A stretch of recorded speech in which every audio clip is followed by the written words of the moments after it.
안녕하세요. 승현이 가족입니다.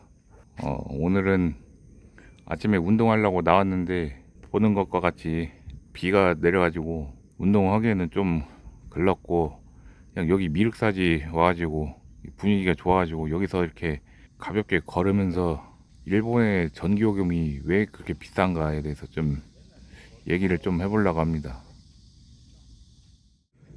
자, 요즘에 날씨 더워가지고 막 전기 쓰고 에어컨 틀고 막 하루 종일 에어컨 틀어놓고 그러지 않으면은 더워갖고 그냥 사육을 못 하잖아요.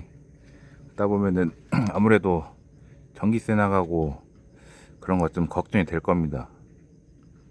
그러면서 생각을 한 게, 제가 일본에서 17년간 살면서 왜 이렇게 그냥 일본은 전기세가 비싸지? 이런 걸 좀 생각을 했었을 때가 있는데, 이제 그러면서 저도 알게 된 거죠. 아마 일본에 살아보신 분들은 왜 이렇게 일본은 전기세가 비싸지? 이런 생각을 한번 했었을 겁니다, 아마. 근데 이제 특히 한국이랑 일본이랑 왔다 갔다 하다 보면은 이 생활의 차이가 엄청 크게 느껴지죠. 근데 이제 이거를 그냥 단순하게 뭐 일본은 전기를 비싸게 파니까는 비싸다고 그렇게 생각하면은 이 핵심을 놓치게 되는 겁니다. 일본의 그 전기세가 비싼 이유를 이렇게 쭉 따라가다 보면은 그 나라 정책을 어떻게 결정하고 어떻게 실행을 하는가에 그 상당한 그 중요한 문제까지 연결이 돼가지고, 간단하게 뭐 전기를 비싸게 파니까는 비싸겠지 이런 개념이 아니라고 이렇게 봐야 되죠. 자, 일단은 어 제일 큰 그 이유가 뭐냐면은, 일단 기본적으로 일본은 뭐 천연자원이 나오는 나라가 아니죠.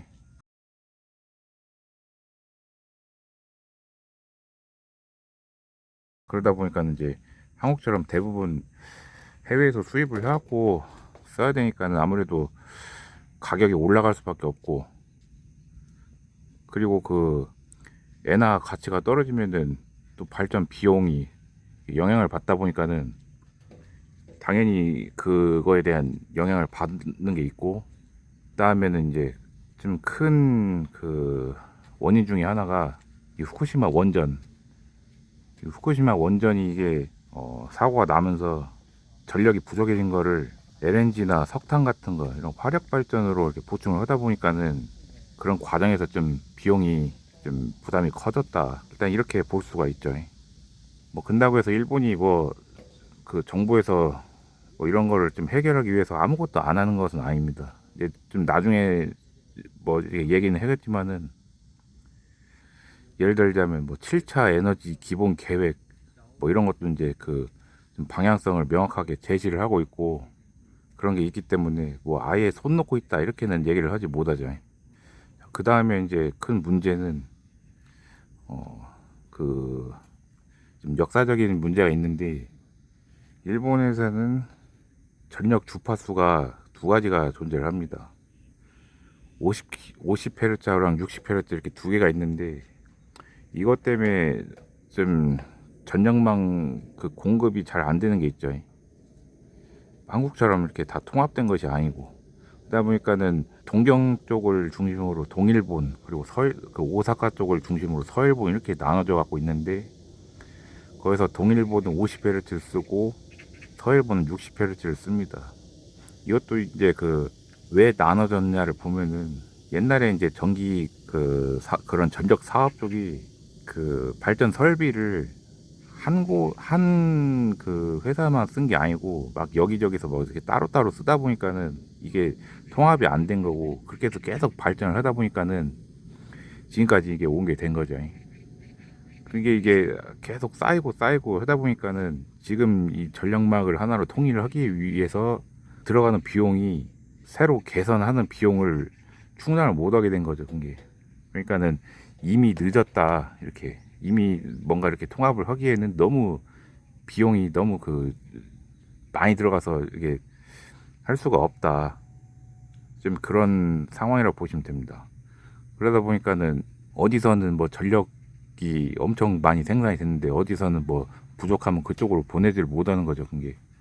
그때 보내는 것도 방법이 있긴 있는데 그 주파수 변환 설비가 이제 필요하게 되죠.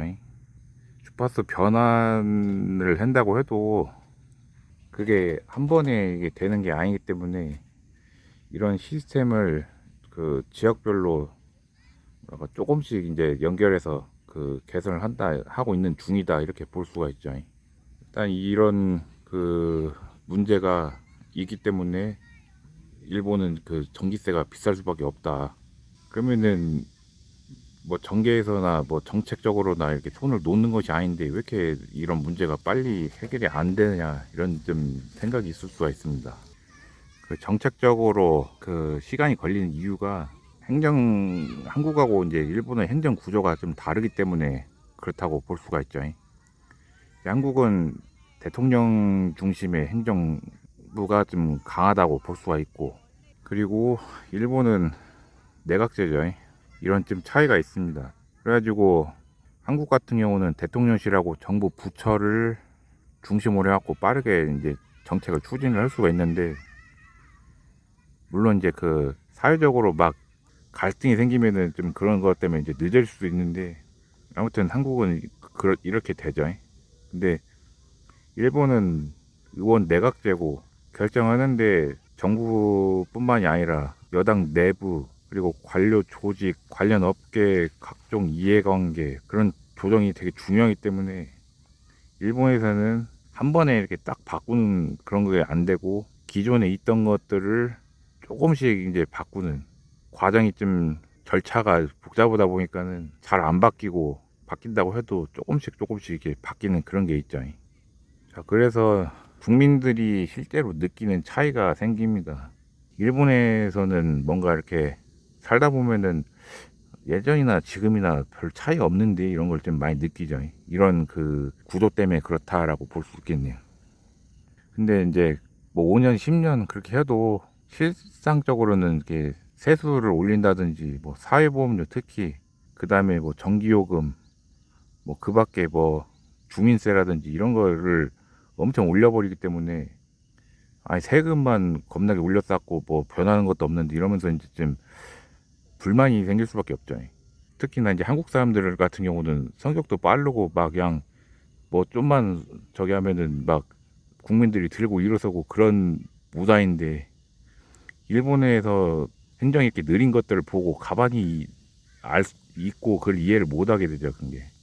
근데 이렇게 이런 차이가 있어서 좀 전기 요금이 일본은 비싸다 이렇게 좀 얘기를 할 수가 있고, 그리고 그런 게 잘 쉽게 개선이 안 되는 것도 정책적인 정치적인 그런 차이가 있다 이렇게 좀 말을 할 수 있겠네요.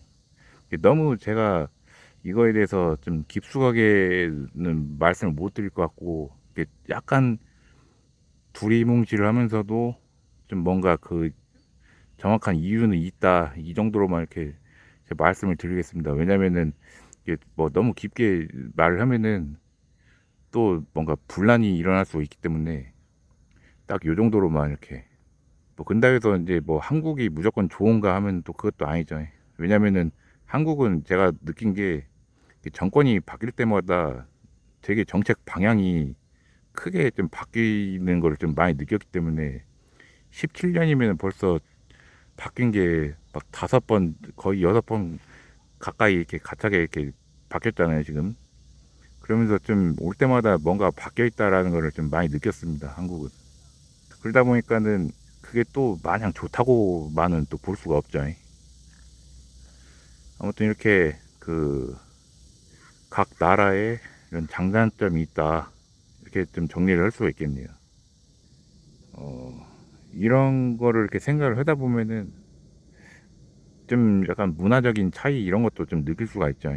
한국은 뭐 행정이나 이런 거 시스템이 엄청 빠르고 되게 뭐랄까 잘 돼 있다는 생각을 제가 많이 했는데 한국은 막 일단은 뭐 빨리빨리 문화기도 하고 뭐랄까 확실히 그건 있어요. 이제 좀 어느 쪽에 그 시선을 두고 말을 하냐에 따라서 좀 틀릴 수가 있는데 그 대신에 이제 한국은 좀 일본에 비해서 일을 좀 대충 한다라는 좀 생각을 좀 자주 하게 됩니다. 왜냐면은 일본에서는 제가 그 다른 영상에서도 말씀드렸다시피 1mm만 틀려도 일을 처음부터 다시 한다 했잖아요. 근데 한국은 뭐 1mm 그까지 그것보다 뭐 중요한 게 많은데 이런 융통성이 있다. 근데 그 융통성이 좋게 작용을 할 때는 엄청 좋은데 좀 안 좋게 작용하는 경우도 있어가지고 한국 사람들이 그런 것 때문에 이제 대충 일을 대충 하거나 아니면은 좀 이렇게 소홀하게 가볍게 여겨버리는 그런 게 좀 많이 있습니다. 뭐 진짜 알기 쉬운 예로 말하자면은 시간 약속 이런 거 안 지키는 거, 뭐 10분 늦으면은 미안하다 이게 아니라 뭐 10분 정도 늦을 수도 있지 이런 거. 아니면은 사람이 그 뭐야 횡단보도 이렇게 건너려고 하는데 차가 멈추는 게 아니라 사람이 멈추고 이런 거. 뭐 누구나 뭐 사고 안 나면 그만이지 이런 좀 약간 그런 게 있죠. 그런 게 이게 사회 전반적으로 좀 퍼져 있어갖고 그런 거는 좀 좋지 않은 그런 방향으로 작용을 하고 있는 부분도 분명히 있다라고 이렇게 정리를 할 수가 있겠네요. 자, 이렇게 하고 오늘은 전기세 관련된 얘기도 좀 해봤습니다. 뭐 어떻게 뭐 제가 뭐 전문가는 아니지만은 살면서 느꼈던 거 위주로 해갖고 좀 얘기를 드렸는데 이게 각자의 나라가 다 장단점이 있습니다. 그거를 잘 그 판단을 하셔가지고 참고를 하시면은 좋겠다라는 생각이 듭니다. 계속 여기 있다 본 게 또 날씨가 좀 더워지고 해갖고 이제 슬슬 돌아가도록 하겠습니다. 참고로 저희는 지금 한국에서 일본에서 살던 집보다 한 3배, 4배 정도 좀 더 큰 집에서 살고 있는데 거기 정도의 그 면적을 에어컨으로 이렇게 다 쿨링을 해도 거의 뭐 잘 때 막 다 그냥 켜놓고 아침까지 켜놓고 자고 그랬었거든요. 그렇게 했는데 한 달 전기세가 13만 원 정도 나왔습니다. 일본 돈으로 한 10,000엔 정도 나온 거죠. 근데 일본에서는 지금 집보다 작은 집에서 쿨링을 하는데 한 달 동안 들어간 비용이 지금 10,000엔 정도. 일본에서도. 그러니까 이런 걸 보면 이제 그 전기 요금의 체감적인 그런 차이가 나는 거죠. 그리고 일본은 지역마다 그 전기 요금이 다 다릅니다. 전력 회사가 다 틀려갖고. 근데 한국은 다 지역마다 다 똑같죠. 또 이제 그런 차이가 있습니다.